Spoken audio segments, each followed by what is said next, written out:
कौर पीक दर्यात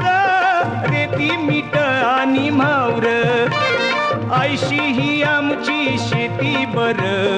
कोल्यांना पोसतोय समिंदर देवाची कृपा आम्हावर कोल्यांना पोसतोय समिंदर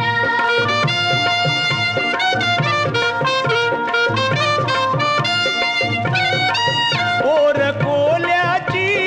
ताटांशी घेतान टकरी धंदा धोक्याचा दर्याची करतान चाकरी डुलतान मचव पाण्यावर कोल्यांना पोसतोय समिंदर देवाची